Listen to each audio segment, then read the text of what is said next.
Alright, so I got home from a 2-month holiday. My pre-approval for my bank loan was about to expire, so I looked at a few houses. Bang, I want this one. Went and inspected, made an offer. So this is a month later. I'm going back to have my first look at it since the initial inspection. Welcome to No Inches DIY.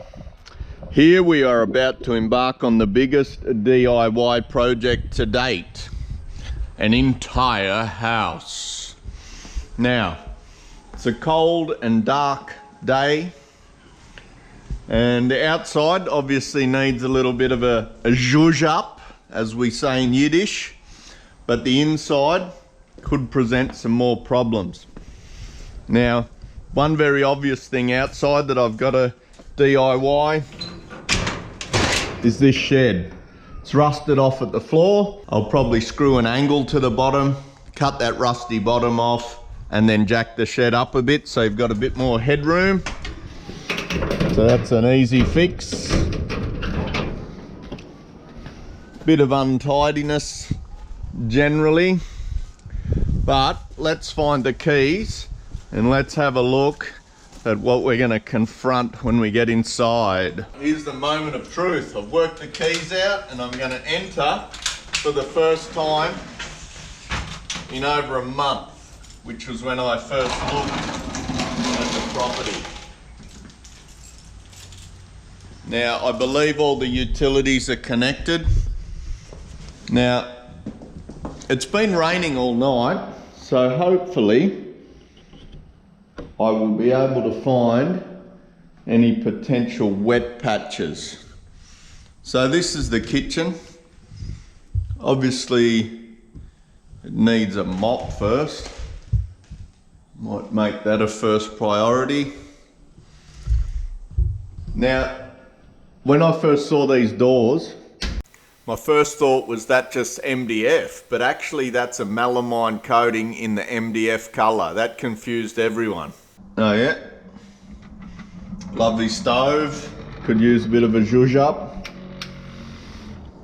The oven's in a very similar position.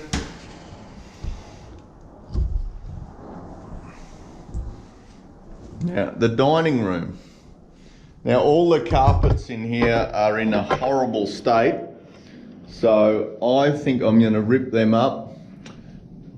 up and polish the concrete. Now, there's a little bar area here. Why anyone would need a bar in their house, I don't know. But let's shine some light on the situation. Now, I was concerned about leaks, and I suppose it's been raining all night, so if I walk around on the carpet I should be able to find any wet patches. Not finding any thus far. It's a good sign. Now this area, is it just dirty or is it dirty and wet? Just dirty by the look of it. Just dirty. Just very dirty. So, for some reason, this is a bedroom. There's this conduit's been put up the wall to a gas heater. Why anyone would have a gas heater in Perth, I don't know. Doesn't even get cold here. A cold day would be lucky to be 10 degrees and people are sporting heaters in their house. There's the bathroom. Not very stylish, but definitely serviceable. Big curtains. Ooh, bonus vacuum cleaner. Awesome. Need one actually. Nice little wardrobe there. Okay, so it looks like the majority of I'm actually not seeing the ceiling damage that I thought. I must have imagined that. A few little spots with peeling paint.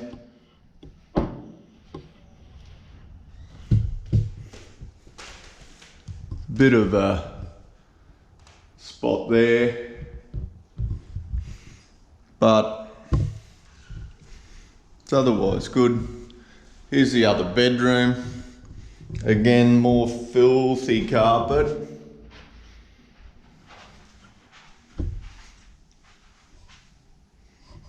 Obviously they've had some kind of wardrobe in here. Probably not a bad idea to put one back in. And it has ducted evaporative air conditioning. And this is the laundry room. Is an air conditioner that I very much doubt works.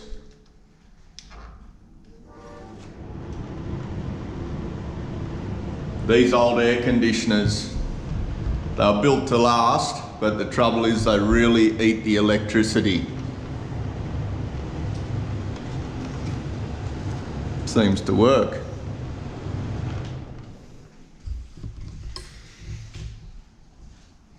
Alright, so what I can see, no leaks. That's the main thing I can see.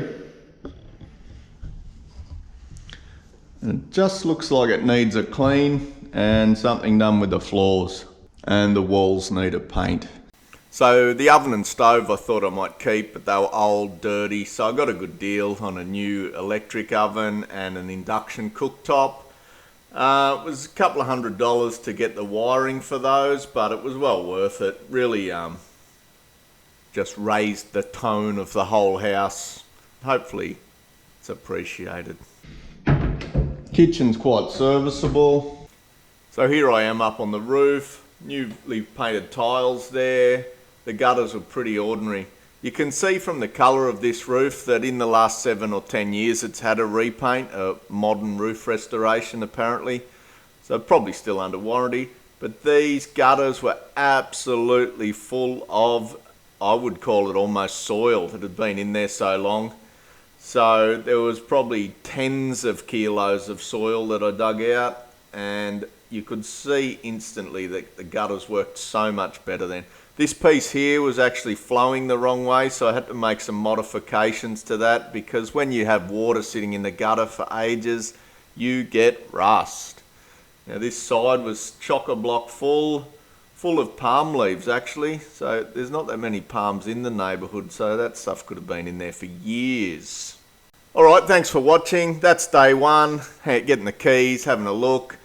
It took me about 8 weeks to get this whole project finished, so I'll post some regular videos at each stage, and I also have all the costings of everything I've spent on this, so if anyone's interested, hit me up in the comments. And that is renovating a house in Australia, day one.